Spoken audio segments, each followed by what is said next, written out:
Les matins de France Culture, Guillaume Erner. C'est une rentrée sociale en ordre dispersé alors que la CGT appelle à descendre dans la rue. Aujourd'hui, l'ensemble des organisations syndicales n'ont pas réussi à trouver un mot d'ordre commun. Pour en parler, nous sommes en compagnie de Leïla de Comarmont. Bonjour. Bonjour. Vous êtes journaliste sociale pour le quotidien Les Échos. À quoi faut-il s'attendre pour cette journée de mobilisation de la CGT, Leïla de Comarmont? Ce sera une toute petite mobilisation. J'ai comparé à 2019, je suis allée regarder le nombre de dates de mobilisation déjà qu'il y avait en 2019. On en avait une dizaine rien que sur septembre, avec des sujets extrêmement divers, des féminicides aux retraites en passant par le climat. Aujourd'hui, donc, même Philippe Martinez ne cache pas que la situation va être très différente de l'an dernier. Le 24 septembre 2019 déjà, la mobilisation n'était pas énorme pour la CGT, puisque eux-mêmes disaient qu'il y avait 150 000 personnes dans la rue. Alors qu'a dit Philippe Martinez? Il a dit que parfois, il faut regarder sur le long terme pour les mécontentements qui se cristallisent. Mais attention, ça ne veut pas dire que la situation n'est pas tendue. Alors, justement, qu'est-ce que ça veut dire une faible mobilisation? Est-ce qu'on l'explique tout simplement par les conditions sanitaires qui ne favorisent probablement pas les rassemblements, Leïla de Comarmont? Il y a le retour de vacances, mais le retour de vacances, ça n'a jamais suffi à expliquer un calme social. Il y a la situation sanitaire et effectivement la crainte des gens, y compris de défiler. Il y a aussi le climat de violence policière qu'il ne faut pas oublier, et qui est un élément quand même extrêmement fort, y compris chez les militants syndicaux, par rapport au fait de défiler. Et puis, on a un contexte économique qui n'est pas forcément favorable. On a une situation de l'emploi qui est problématique, et en plus qui va le devenir de plus en plus, avec de nombreuses incertitudes. Vous avez parlé de la fermeture qu'on a apprise de l'usine de Béthune de Bridgestone. Près de 900 emplois, il y a Schneider Electric qui va fermer 2 sites en France, il y a la crise de l'aéronautique, les difficultés de l'automobile, et un climat anxiogène comme celui-là ne pousse pas à la mobilisation. Alors ça, on va en reparler de toute façon de ces plans sociaux avec cette crise dont on voit aujourd'hui les conséquences concrètes, Leïla de Comarmont, mais quelles étaient les revendications, quelles étaient les idées portées par cette mobilisation de la CGT aujourd'hui ? On peut dire que c'est une mobilisation protestataire qui essaye d'attraper plein de sujets pour essayer de faire défiler dans la rue. Alors c'est peut-être ça aussi qui n'arrive pas à mobiliser. Oui, parce que c'est quand même une situation d'incertitude où on a du mal à accrocher quelque chose. Sur l'emploi, on a peur, il y a des licenciements, mais le pire est sans doute à venir.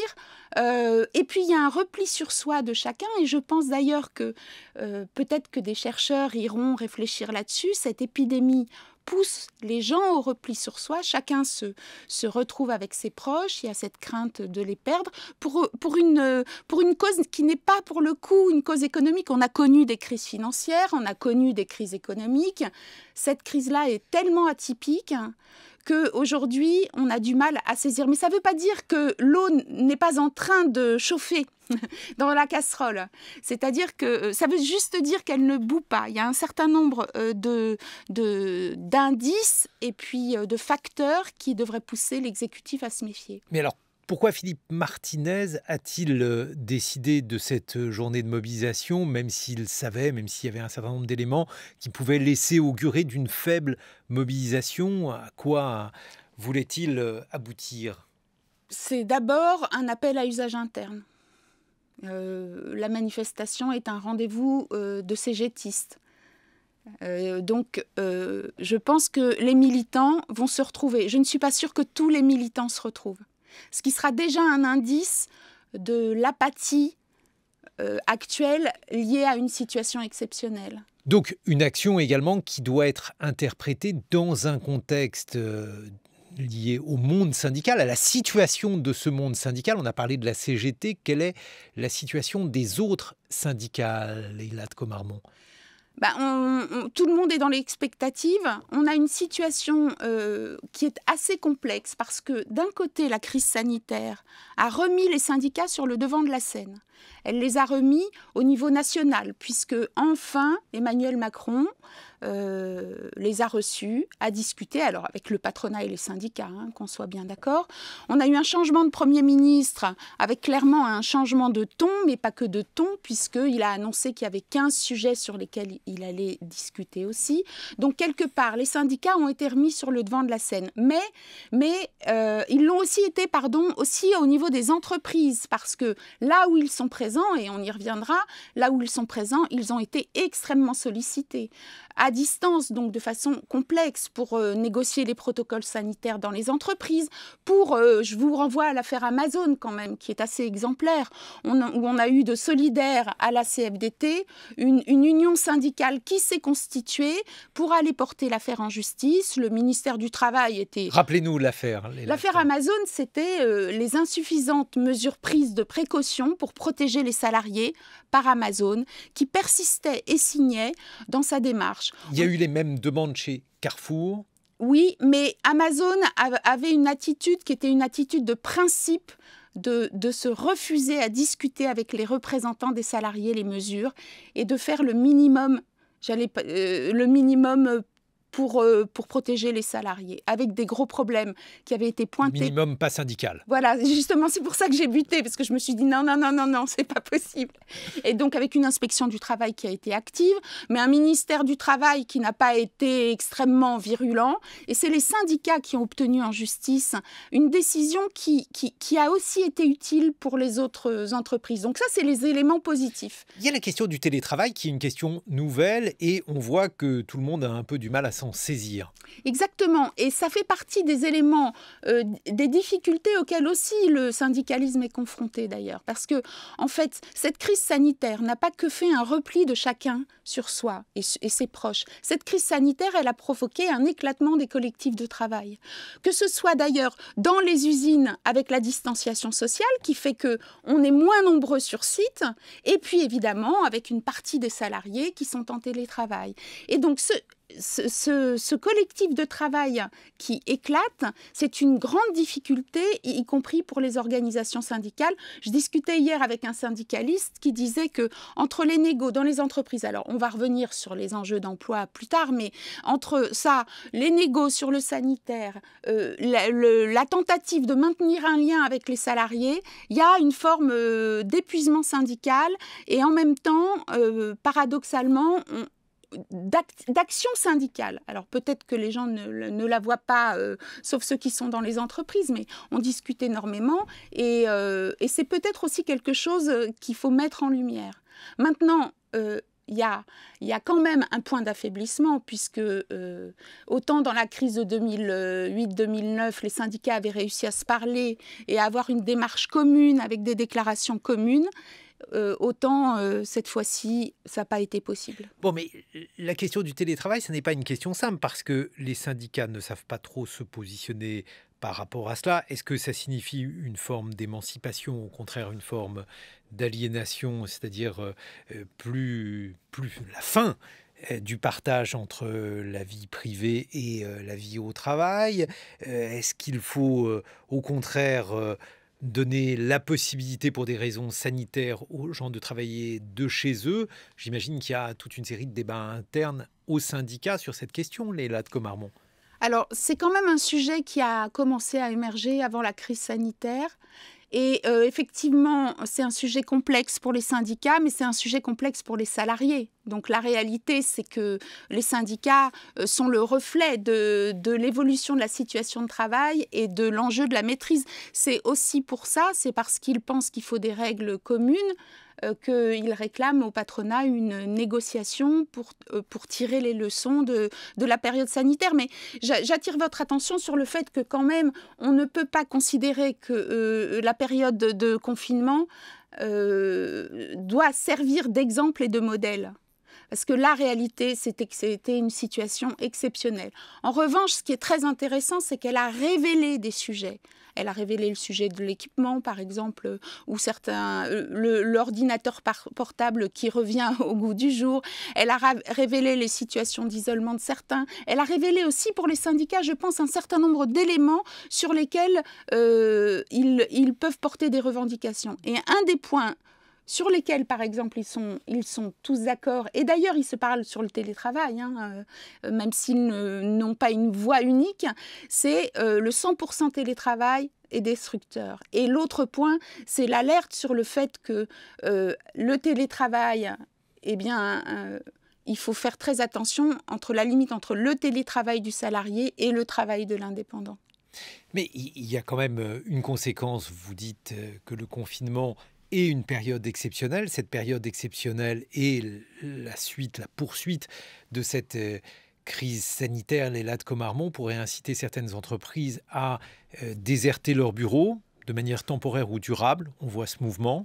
Et dans ces conditions, le télétravail, ça serait quelque chose de moins exceptionnel qu'auparavant. Bien sûr, y a un enjeu d'économie, évidemment, en nombre de mètres carrés. Mais du côté des entreprises, le problème n'est pas non plus si simple que cela. On a vu, plusieurs enquêtes ont montré que ceux qui ont peut-être le plus souffert du télétravail, alors je ne parle pas du sujet du confinement, des parents qui devaient garder leurs enfants en même temps qu'ils travaillaient, c'est le management. Parce que manager à distance, c'est extrêmement complexe, d'une part, et d'autre part, manager à distance, c'est chronophage. Entre les mails des supérieurs, des subordonnés, les coups de fil, les WhatsApp, et je pense qu'un certain nombre de managers ont dû tourner comme des toupies. Et donc, la question du management, de l'efficacité, et puis aussi peut-être un certain nombre de personnes qui pensent qu'il faut avoir les salariés sous la main parce que sinon on ne sait pas ce qu'ils font, c'est une question qui est très importante pour les entreprises. Tout n'est pas tranché. L'économie de bureau, clairement, c'est quelque chose qui est regardé par de nombreuses entreprises, mais le problème, c'est un problème de curseur. Les Lattes Comarmont, le secrétaire général de la CFDT, Laurent Berger, publie un livre ces jours-ci aux éditions Calman Lévy. C'est un livre qui s'intitule « Sortir de la crise, agir vite, penser loin ». Il souhaite tirer les enseignements de la crise sanitaire dans cet ouvrage et il veut défendre l'idée d'un nouvel État-providence, d'une transition écologique assortie de justice sociale. Qu'est-ce qu'il cherche, Laurent Berger ? Je pense qu'il essaye de comprendre ce que va changer la crise qu'on connaît, le changement de logiciel.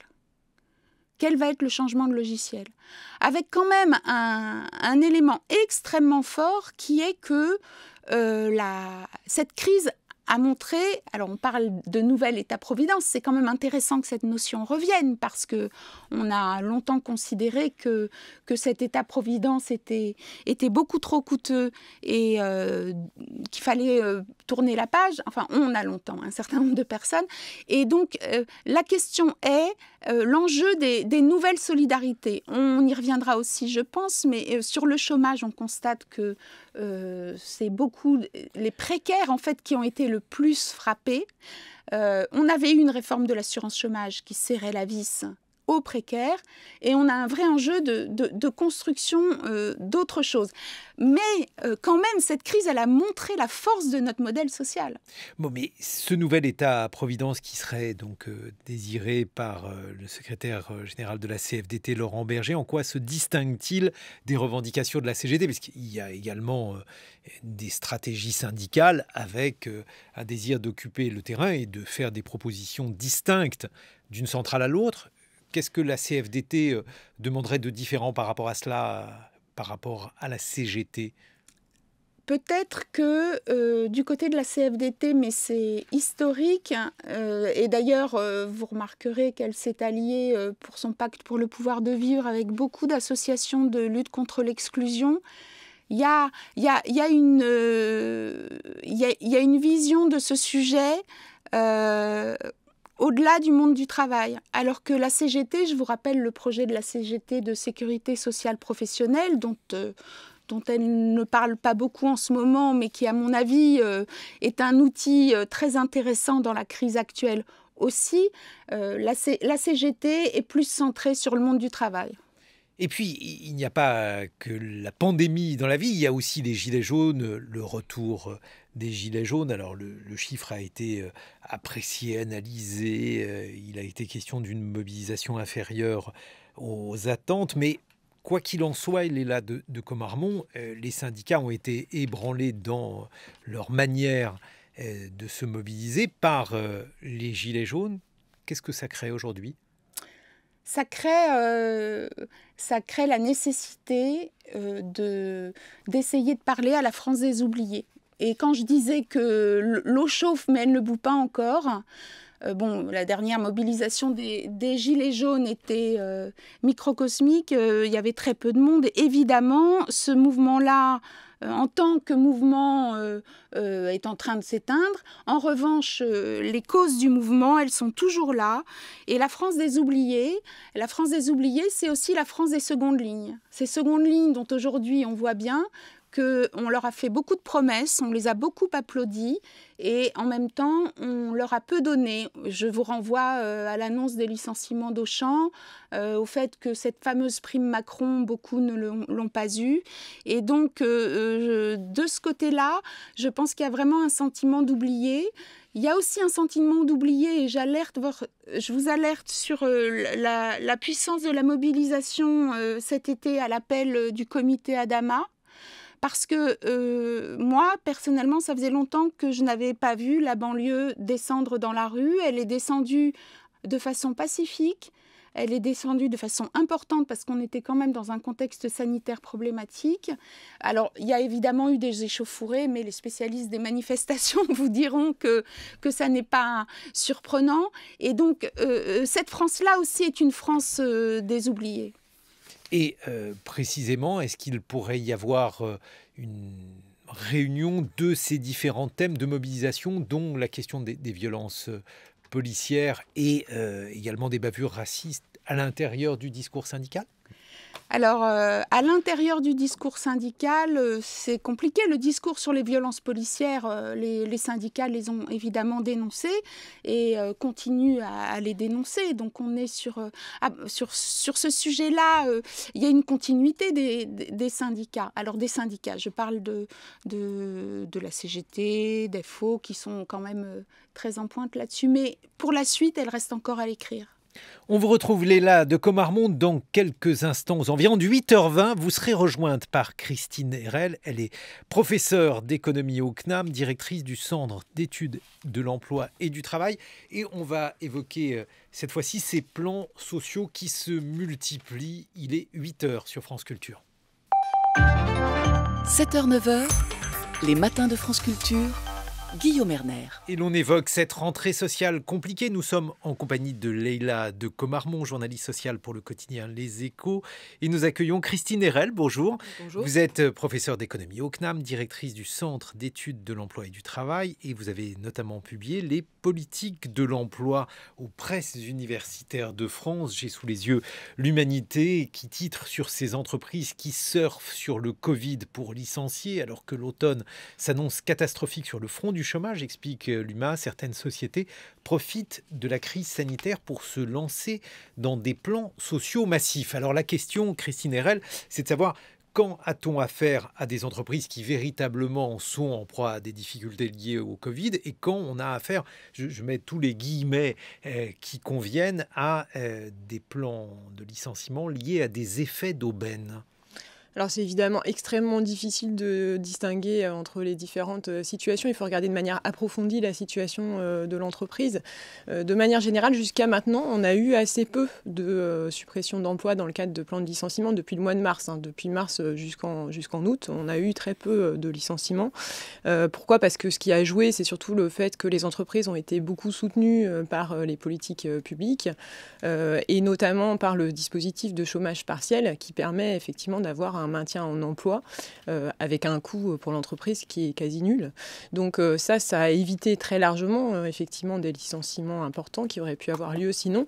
Donc là, on va rentrer dans une période qui est une période compliquée, parce que c'est une période de transition où on va sortir du système de chômage partiel qui a été mis en place, et où donc les entreprises peuvent, pour certaines, avoir de vraies difficultés, puisque donc elles vont devenir moins soutenues, et puis d'autres, effectivement, par contre, vont reprendre sur la vague sur laquelle elles étaient déjà, sans doute, avant la crise. Mais ça, il faut vraiment regarder la situation en détail pour être capable de l'appréhender. Alors justement, l'exemple qui est cité par exemple par l'UMA, c'est Auchan, avec 1475 postes qui vont être supprimés dans les services après-vente, les ressources humaines ou les métiers administratifs. Et pour les syndicats, il y a bien évidemment un effet d'aubaine. Il n'y a pas de lien entre la crise du Covid et ces licenciements. Votre point de vue, Christine Erel ? Sur ce type d'exemple, oui, je pense qu'il n'y a pas de lien avec la crise du Covid. Le secteur de la grande distribution n'a pas été particulièrement touché dans les mois qui précèdent, y compris par la période de confinement, etc. Donc le lien avec la crise Covid n'est absolument pas évident dans ce type de secteur. Et l'autre effet d'aubaine qui est souvent cité, c'est General Electric, où là, on a une suppression de 1225 suppressions d'emplois, c'est en Europe, et 764 en France. Là aussi, est-ce qu'on peut parler d'un effet d'aubaine, selon vous, Christine Erel ? Disons que là aussi, si on raisonne juste sur une logique sectorielle, on n'est pas dans des secteurs touchés par la crise. Donc, ce n'est pas la crise du Covid qui conduit à ces licenciements. Donc, ça peut être d'autres difficultés antérieures. Ça peut être d'autres difficultés antérieures qui préexistaient. Ça peut être ensuite des politiques de réorganisation du travail avec clairement une visée de diminution du nombre d'emplois. Donc, des objectifs qui sont des objectifs de baisse des coûts qui peuvent être effectivement tout à fait importants dans certaines entreprises. Je ne dis pas qu'ils sont légitimes, mais en tout cas, ça peut être ça l'objectif effectivement de ces coupes dans les effectifs. Et puis alors, troisième et dernier cas que je soumets avec sagacité, Christine Erel, c'est le cas de Bridgestone qui occupe de nombreux commentateurs depuis hier. On a appris donc la fermeture de l'usine. En tout cas, c'est ce que souhaite la direction de Bridgestone. Qu'en pensez-vous ? Alors, je ne connais pas dans les détails la situation de Bridgestone, mais là aussi, je pense que ça n'a rien à voir avec la crise du Covid et qu'on est dans des logiques qui sont des logiques d'optimisation de l'implantation de l'entreprise qui dépassent largement le contexte de la crise actuelle. Donc là aussi, il faut remettre en perspective en regardant sur plus long terme la situation de l'entreprise. Donc, je n'ai pas forcément ces éléments, donc je n'irai pas plus loin dans l'analyse, mais en tout cas, le rapport direct avec la crise du Covid n'est pas du tout évident. Le problème, c'est qu'en fait, ces plans sociaux qui sont liés donc à des volontés de gagner en productivité, en compétitivité. Donc tout dépend en fait.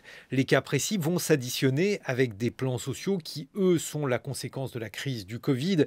Encore que là aussi, c'est compliqué parce que quand on prend par exemple la filière habillement textile avec un certain nombre de dépôts de bilan de chaînes d'habillement, on voit qu'on a affaire à des entreprises qui ont été mises en difficulté par le confinement, mais qui étaient déjà dans des situations compliquées auparavant.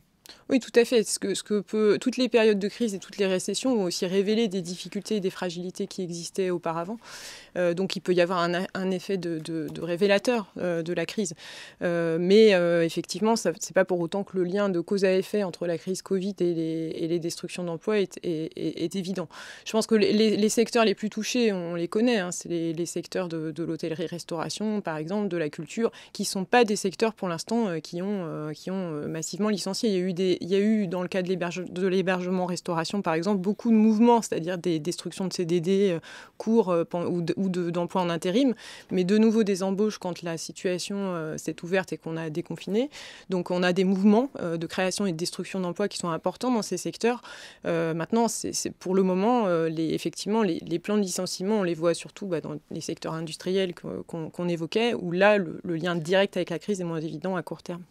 Un commentaire, Léla de Comarmont. Oui, la période de confinement, elle a provoqué une forme d'arrêt de tout. C'est-à-dire qu'on se retrouve aussi aujourd'hui avec des plans sociaux qui était plus ou moins dans les tuyaux et que les entreprises n'ont pas annoncé pendant 6 mois.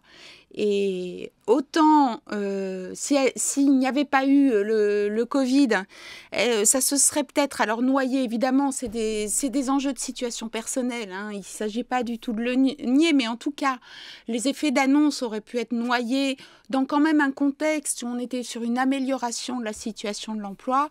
Autant, effectivement, là, ces entreprises, à la fois, elles sont dans le flot qui va venir, qui n'est pas venu, comme le disait Christine Erel, mais on les voit d'autant plus. Et puis c'est d'autant plus choquant quand effectivement il s'agit de grandes distributions dont personne n'ignore quand même que c'est un modèle en difficulté aujourd'hui, mais dont tout le monde a vanté aujourd'hui les personnels en expliquant, j'en reviens aux secondes lignes, à cette France des oubliés.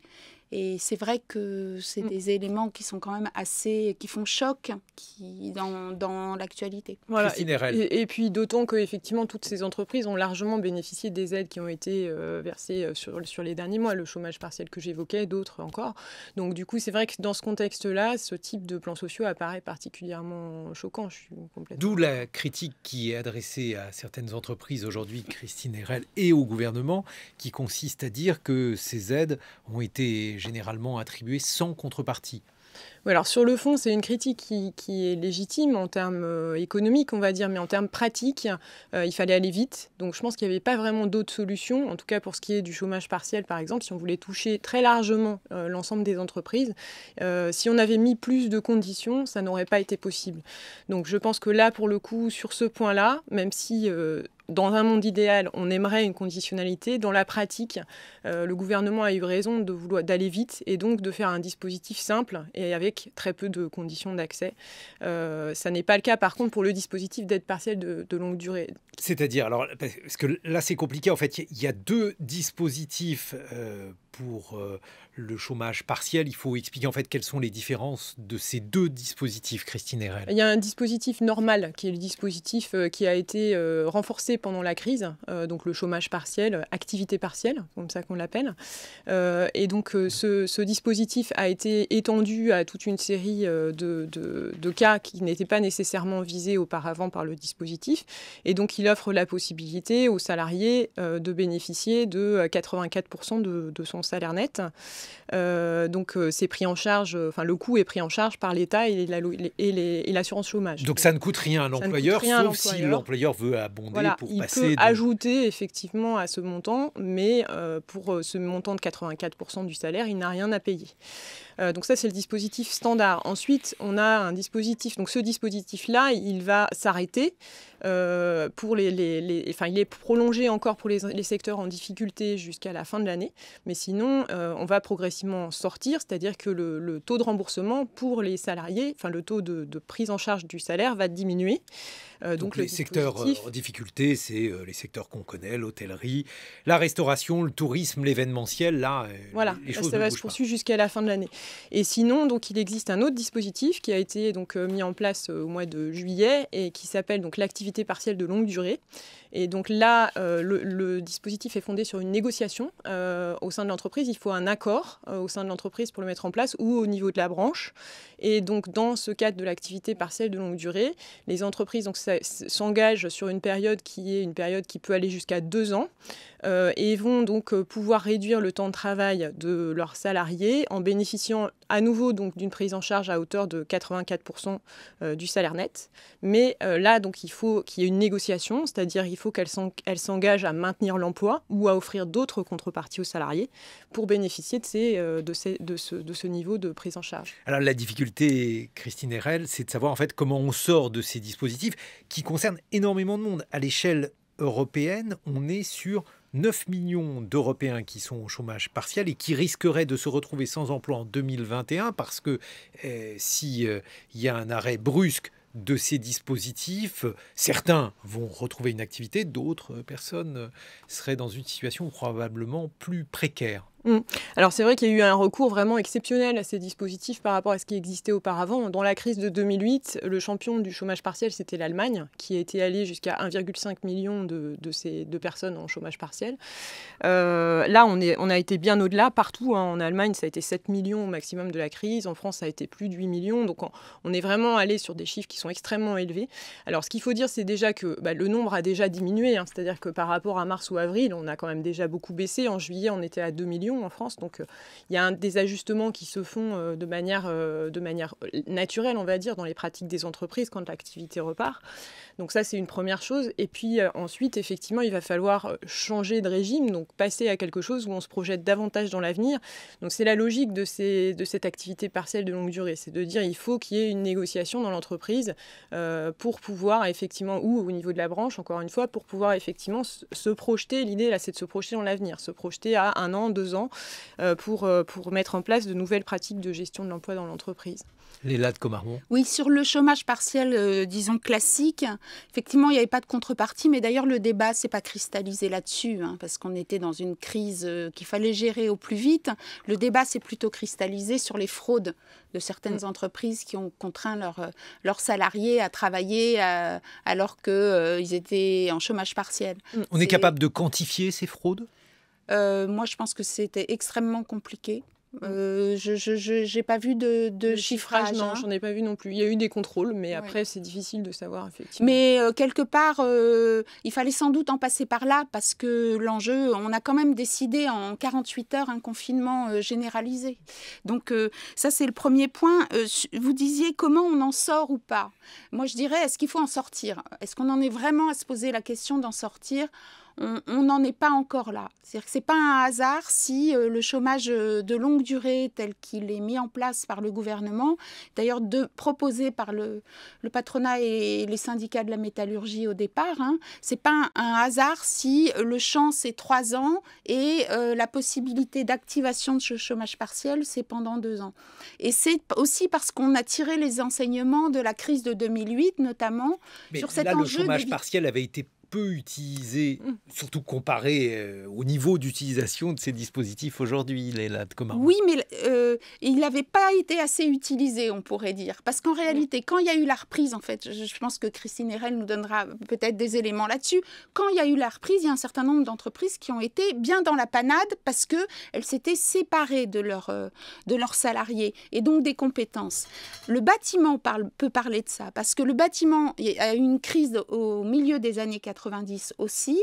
Et à ce moment-là, ils ont lancé une opération qui s'appelait « Former plutôt que licencier », où on couplait chômage partiel, justement, et formation, avec cette idée qu'il ne faut pas se séparer des salariés comme ça, brutalement, que la reprise peut venir vite. Et la spécificité de la situation actuelle, c'est qu'on n'est pas sur une crise économique. Elle vient après, je dis pas que, mais c'est pas elle qui est à l'origine. Et comme on est sur une crise qui est une crise sanitaire avec un événement choc, le jour où on trouve un vaccin, alors peut-être peut-on rêver dans pas trop longtemps. Qu'est-ce qui se passe ? Il y aura des secteurs qui auront été impactés durablement, mais il y a beaucoup de secteurs dans lesquels les entreprises, si elles se sont séparées de leurs salariés, ça va plomber la relance. Donc c'est ça l'enjeu de cette on appelle ça APLD, et c'est un chômage partiel où les salariés ne s'arrêtent pas de travailler comme on l'a connu. On peut réduire leur temps de travail de 40%. Sauf, Christine Erel, parce que c'est ça finalement qui est redouté, si cette crise, directement ou indirectement, conduit les entreprises à modifier leur mode de travail. Je prends un exemple qui est cité aux États-Unis. Il y a de plus en plus d'entreprises qui télétravaillent aux États-Unis, qui savent qu'elles ne rouvriront pas, même certaines à des dates assez éloignées. Et du coup, tous les services qui sont liés au présentiel, comme on dit, autrement dit, par exemple la cantine, ou bien le nettoyage des locaux, eh bien, tout cela est aujourd'hui supprimé, ce qui provoque de nombreux chômeurs, et il n'y a pas, a priori, de retour prévu à une situation antérieure. Alors ça, je pense qu'il ne faut pas non plus trop grossir le phénomène. Je pense que c'est trop tôt pour vraiment voir ce qui se passe sur ces questions d'organisation du travail. C'est-à-dire que les annonces en question, c'est des annonces qui sont sur un horizon qui reste qui est celui de la crise, anticipé de la crise, plus certaines entreprises qui effectivement se disent finalement j'arrive à organiser les choses avec une proportion plus élevée de télétravail, donc je vais réduire les coûts immobiliers, etc. Donc je pense que ça existe, mais il faudrait le quantifier. Je pense qu'on reste quand même globalement dans une tendance où là, les modèles d'organisation du travail seront plutôt des modèles mixtes avec une partie de présentiel qui va rester.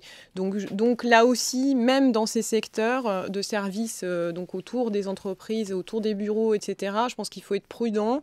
Je prenais un exemple en fait de changement structurel. Oui, mais ça c'est la caractéristique de toutes les périodes de crise, c'est-à-dire qu'il y a vraiment l'effet de court terme et puis il y a les transformations qui peuvent être induites à plus long terme, qu'on ne peut pas encore vraiment anticiper. L'idée, c'est quand même qu'il peut y avoir à la fois des destructions d'emplois sur certains aspects, donc ce que vous évoquez, c'est ici on a des pratiques d'organisation du travail qui changent, mais il peut aussi y avoir de nouveaux emplois créés. Par exemple, on va sans doute faire plus attention à la prise en charge des personnes dépendantes et des seniors dans pas mal de pays, ce qui va aussi, d'un autre côté, peut-être créer des emplois autour de la dépendance. C'est l'autre front, puisqu'il y a par exemple toute une question d'emploi non pourvu, effectivement, dans la question de service à la personne, etc. Ouais, et notamment pour les seniors. Donc on reste, je pense que c'est trop, on peut pas, il y a toujours des destructions et des créations d'emplois dans l'économie. Donc la question, c'est la somme des deux pour arriver à avoir une vision globale de l'évolution de l'emploi et du chômage.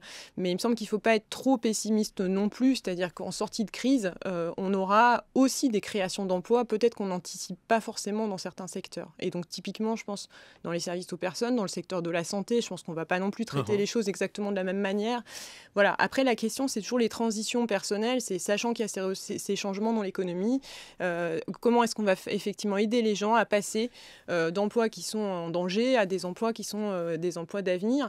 Et ça suppose de la formation, d'une prise en charge. Et apparemment, la formation est considérée comme étant le point faible du système français. Elle coûte cher et elle ne serait pas aussi efficace qu'on pourrait le souhaiter. Alors, elle coûte cher, ça, je pense que c'est le cas un petit peu partout. Enfin, je pense que la formation, c'est toujours quelque chose qui représente un coût relativement important. Mais en France, on a quand même beaucoup de politiques pour la formation des salariés. La question, c'est plutôt l'utilisation des dispositifs. C'est-à-dire, typiquement, le compte personnel de formation, dont tout le monde dispose aujourd'hui. C'est un dispositif nouveau. Ce qu'on peut craindre, c'est qu'il soit plutôt sous-utilisé, déjà, de manière générale. C'est qu'il y a beaucoup de salariés qui n'y ait pas recours, ou bien qu'il soit, entre guillemets, mal utilisé, c'est-à-dire utilisé pour des formations qui ne vont pas vraiment être des formations qui vont aider à construire un nouveau parcours professionnel. Donc je pense qu'il y a un enjeu autour du soutien au développement des transitions professionnelles et donc aider les gens à choisir des formations qui sont des formations pertinentes. Donc il y a une question d'orientation qui est vraiment très importante. Et ça, en France, effectivement, on ne sait pas forcément bien le faire parce que les entreprises ont tendance plutôt à se concentrer sur ce dont elles ont besoin pour elles, mais pas pour la trajectoire plus large du salarié. Et puis parce qu'on manque effectivement de services qui vont vraiment aider les personnes à faire leur choix professionnel et leur choix d'orientation en termes de formation. Léla de Comarmont. Sur la formation, parce que la formation est historiquement liée à la question syndicale en France. Sur la formation, on a effectivement un enjeu de transition professionnelle qui est abordé dans le cadre du plan de relance avec des budgets qui vont exister, qui sont à l'affichage limité, avec d'ailleurs un patronat qui trouve qu'il faudrait qu'on fasse un peu plus sur l'aide aux formations de reconversion, et des syndicats qui pensent la même chose. Maintenant, moi je pense que c'est effectivement quelque chose de fondamental.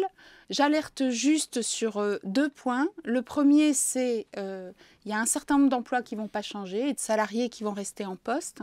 Et on a un vrai enjeu d'adaptation des salariés, d'évolution des salariés, de carrière, avec des formations qui soient effectivement parfois utiles à l'entreprise, mais aussi utiles aux salariés par ailleurs. Donc il y a un enjeu aussi d'aide aux salariés. Et l'autre aspect, c'est vous avez 48 ans, vous êtes chez Auchan, vous êtes viré, on vous dit faites une transition, vous faites une formation, vous avez 48 ans. qu'est-ce qui se passe sur le marché du travail. Donc, il faut faire attention aux recettes miracles. C'est des points importants qu'il faut absolument travailler parce que c'est des enjeux majeurs de fluidification du marché du travail. Mais il ne faut pas non plus être naïf sur les difficultés qui peuvent se poser, notamment les enjeux de discrimination qui sont très forts sur le marché du travail. Pour les personnes, pour les vieux, enfin 48 ans, je ne suis pas sûre qu'on soit vieux, hein, mais pour les femmes... Il y a des protestations dans le studio. Je suis d'accord avec vous. Pour les femmes, pour les personnes d'origine étrangère, on a un sujet... Les Auvergnats à lunettes, travail, je vois Hervé Gardette. Il ne faut pas Ça fait longtemps que j'ai pris 48 ans. que la crise ne doit pas faire oublier. Christine Erel, il y a aussi une catégorie de personnes qui est durement frappée par la crise, qui ne touche pas le chômage partiel, sont tous ces individus qui s'étaient lancés dans des micro-entreprises, qui étaient auto-entrepreneurs, ou bien qui ont une forme de travail précaire, ou bien en tant qu'employés en CDD, ou bien en tant qu'intérimaires. Eux, en fait, quel dispositif imaginer pour leur permettre d'amortir le choc de la crise ? Alors, ce qu'on a actuellement, c'est l'assurance chômage. Le premier amortisseur pour ces publics qui sont sur des emplois précaires, c'est l'assurance chômage, qui leur permet quand même de toucher des allocations s'ils ont ouvert des droits. Alors, enfin, ça va être ça après la limite, mais s'ils ont des droits ouverts, de toucher des allocations lorsqu'ils travaillent moins ou de passer, de transiter entre l'indemnisation du chômage et l'emploi. Donc ça fonctionne plutôt bien. On l'a vu d'ailleurs dans les chiffres de Pôle emploi, puisqu'il y a des mouvements entre catégories de chômeurs, et ces mouvements entre catégories de chômeurs, ça reflète ça. Ça reflète le fait que certains vont travailler un peu plus, un peu moins selon les mois et être en activité réduite ou bien se retrouver sans aucune heure de travail certains mois.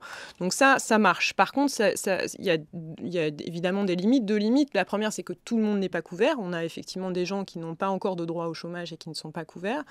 Donc ça c'est une difficulté qui est palliée en principe par des politiques sociales, la RSA, etc. Donc là, on tombe du côté vraiment filet de sécurité sociaux. C'est donc beaucoup plus difficile pour les personnes concernées. Et puis la deuxième chose, c'est que là aussi, on a des questions de parcours, c'est-à-dire qu'est-ce qu'on fait pendant les périodes qui sont des périodes où on travaille moins. Est-ce que effectivement, dans ce cas, on va pouvoir éventuellement accéder là encore à des formations, si oui, lesquelles, est-ce qu'elles vont vraiment construire un parcours, etc. Ce qu'on a vu aussi pendant la période des derniers mois, c'est qu'il y avait aussi moins de formations, ce qui est logique parce que typiquement, quand vous êtes au chômage mais qu'il y a le confinement, etc., vous n'allez pas forcément en profiter pour aller faire des formations parce que vous ne pouvez pas, y compris matériellement. Donc, il faut aussi faire repartir ces dispositifs pour les chômeurs. Léla de Comarmont. Oui, pour donner un ordre d'idée, le gouvernement table sur 800 000 demandeurs d'emploi ne travaillant pas du tout de plus en 2020. Donc on est sur un problème massif. Et la différence avec la crise de 2008-2009, c'est qu'en 2008-2009, la problématique, c'est celle des fins de droit. C'est des chômeurs, en fait, qui étaient en CDI, c'est des salariés qui étaient en CDI, qui ont perdu leur emploi. Des fins de droit, ça veut dire qu'on a des droits. Aujourd'hui, ceux qui sont massivement touchés jusqu'à présent par la crise, ça va sans doute changer, mais aujourd'hui, ce sont les précaires.